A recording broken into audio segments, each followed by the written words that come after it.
begin our program. If we could have your attention at the front, please.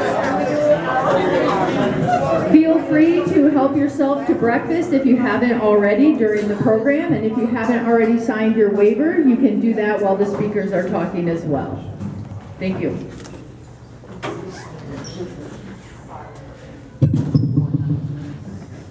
My name is Lila Bernal. I'm going into 7th grade here at Patrick Marsh. Thank you everybody for coming today, and thank you for fighting for the kids' future. Our first speaker is Dr. Sarin.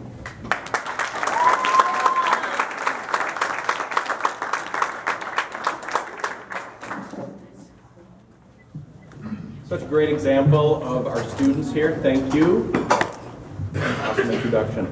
So I'm Brad Sarin. I'm the superintendent of the Sun Prairie Area School District. I'm the proud superintendent of the Sun Prairie Area School District. I'd like to welcome all of you. I'm here. We've got Tom Weber, who was our board vice president. We've got Carol Albright. Bryn, I think, is going to speak also. Dr. Schrader said that because he's on a family trip, he cannot be here today. But I'm here to welcome all of you to Patrick Marsh Middle School, and also Sun Prairie.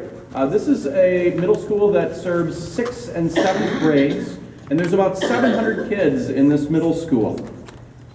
So, yes, I'm the superintendent of the Sun Prairie Area School District, but my grandfather was a math teacher in Wisconsin.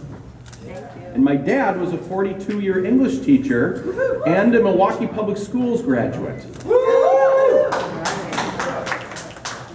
I graduated from Sturgeon Bay High School in 1993. I have 3 other siblings that also graduated from public schools, and my 4 kids are in every single level across Sun Prairie Area School District, which includes the elementary, the lower middle schools, the upper middle schools, and the high schools. I was born in Milwaukee. My parents are from Milwaukee. I grew up in Sturgeon Bay. I spent about 20 years of my educational life over in La Crosse, and then some years up in Chippewa Falls, and now I'm down in the Madison region. I've sort of got the entire landscape of all of Wisconsin covered. And I'm here to tell you that public education is more important today than it ever has been before in Wisconsin.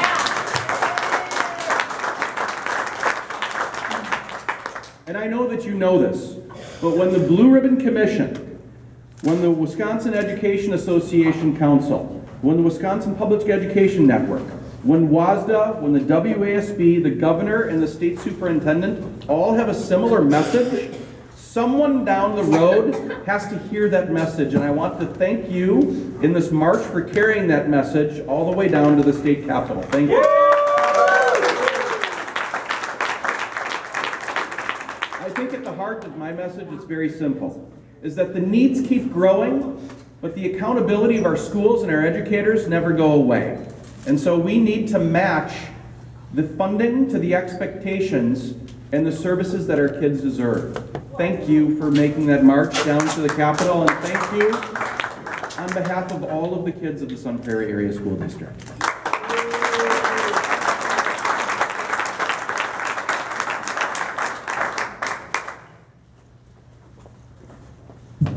Thanks, Brad. Our next speaker is Sun Prairie Mayor Bill. I don't know why I said that. That's really bad. I've never called in Bill before. No, sorry, Paul. Paul Lesser. Good morning. It's not Phil, it's Paul.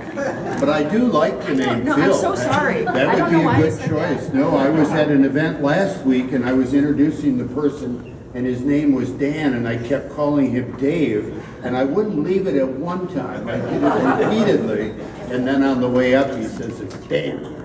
So if I could have walked out of the room at that moment, I would have done so. Well, good morning. It's a pleasure for us to have you in Sun Prairie this morning, and it's a pleasure for my wife Carol and I to have the opportunity to be with you this morning as you begin the last leg of your march into Madison and the state capitol. Carol and her friends will be joining you at East High School and then walking with you for the rest of the way and will be part of your event at the state capitol. So public schools have been very much a part of my life. Both Carol and I are products of public schools. Carol taught in the public schools here in Sun Prairie for many years and for 2 years in the Chicago area. Our 4 children have been educated in the Sun Prairie public schools, and now our 7 grandchildren are being educated in public schools. We very much believe in the value of public education and support the efforts of what you're doing here these last few days. I say this a lot to people in Sun Prairie. Things get done in our communities because people believe in the issue and speak up for it. They advocate for it and they speak up for what is right. And that's what you're doing on this march. You're not here for any personal gain, but instead you're here because it's the right thing to do. You're here to speak up for our children and their families that need our public schools to pull themselves ahead in their lives. You are here because our public schools provide our young people with the opportunity to grow and learn. And you are here because our public schools bind our communities together and give us a sense of identity. So often issues in politics are driven by personal gain. But that's not your story.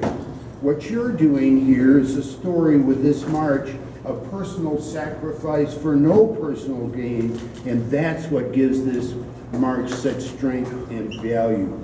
You are here marching today because it's the right thing to do, and I am so impressed by that. This march is an expression of how we can do better, and the time to start doing so is now. And for that, I congratulate you. You are leading a path for change. Maybe your journey won't end in the success that we would all like to see, with the success we wish this year, but your efforts will not go unnoticed. Your willingness to stand up and insist on being heard will be seen by others, and that will encourage them to get involved. That's the way movements get started and change occur, and I applaud you for those efforts.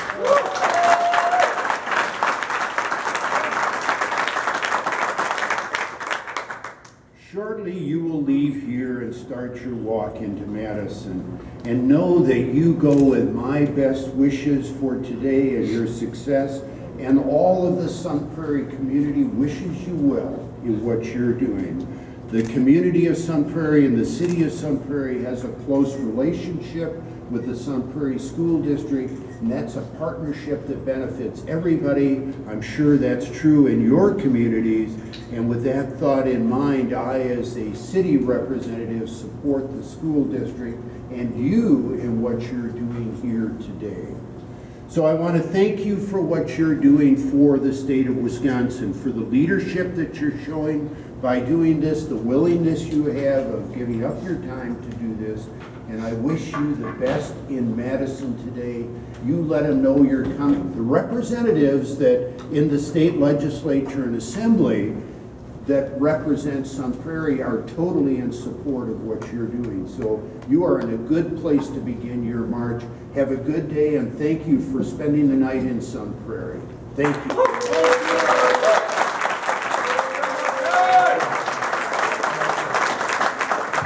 Thank you, Paul.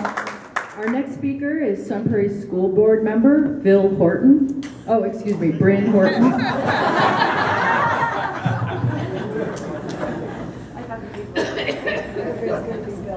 Usually I get Brian, so it's Brian Horton. Yes. Hello, welcome to Sun Prairie. On behalf of the Sun Prairie Board of Education, we welcome you to our schools and our school district.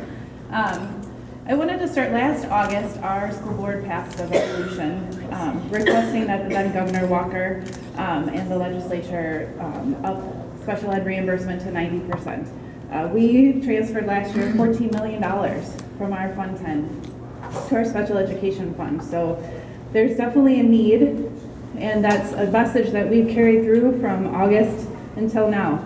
Dozens of school boards and districts across the state have echoed that message. So the 60 miles for 60% reimbursement is even less than what we originally requested from the legislature. So We feel it's important that our board speak up and let our legislators know from elected official to elected official that we expect more from them.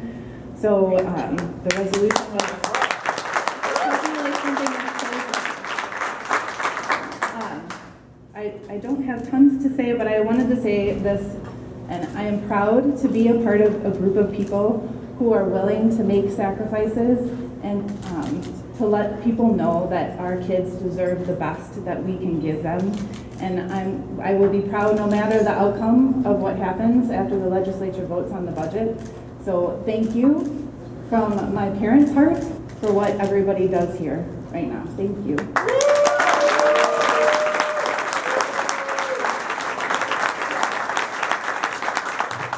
Our next speaker is Gina Pagal. She is a Sun Prairie resident and a Wanakee teacher.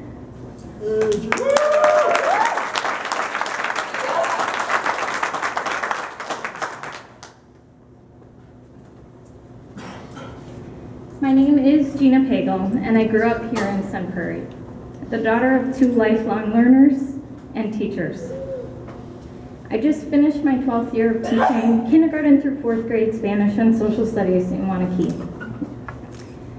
And I stand before you today in full recognition of the privilege that I have to live in a community like Sun Prairie that has successfully passed referenda after referenda, and to work in a community like Wanakee that is fortunate enough to offer world language education beginning in kindergarten.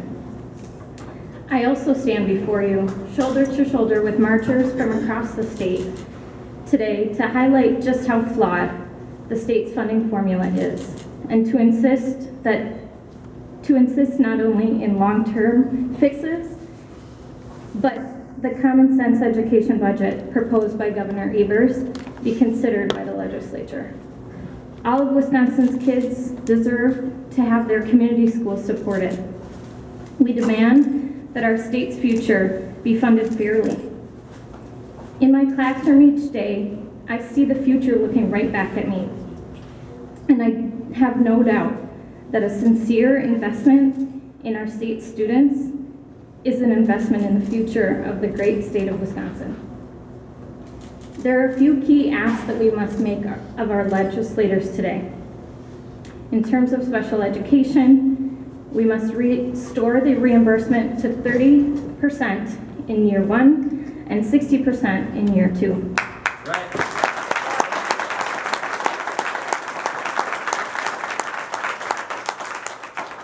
When it comes to supports for mental health of our students, we must provide aid at the full levels proposed by the governor.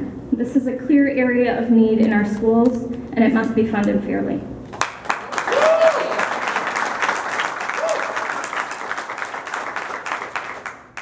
I'm not only a Spanish teacher, but I am also a licensed bilingual educator, and this one is in my heart. We must restore the funding proposed by Governor of Wisconsin's reimbursement rate is the lowest in the nation for bilingual and bicultural aid. Yet the Joint Finance Committee completely rejected all new aid for this category from the budget. Shame. Today is the day to call them all and to remind our lawmakers that when faced with difficult situations, the answer is always to do what's best for the kids.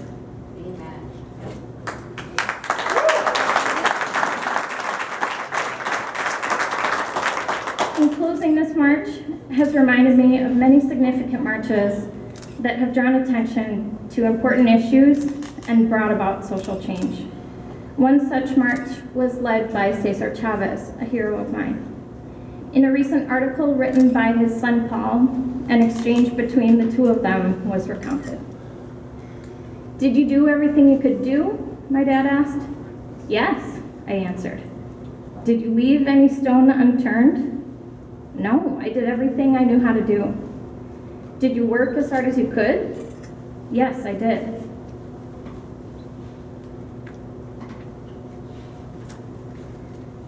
My father said, "Remember, our work isn't like a baseball game, where after 9 innings, whoever has the most runs wins, and the other team loses. It's not a political race where each candidate runs a campaign and on election day, whoever gets the most votes wins and everyone else loses, he said. In our work, La Causa, the fight for justice, you only lose when you stop fighting. You only lose when you quit.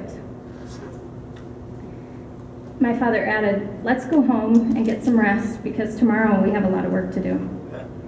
And in our case, the rest will have to wait for another day because we've got a lot of work left to do today. Thank you to all of those of you who have participated in this meaningful collective action and to those of you who are committed to leaving no stone unturned as we march forward. If you have yet to contact your legislators, ask yourself, did I do everything I could do? 860,000 kids are counting on us. Let's get to work.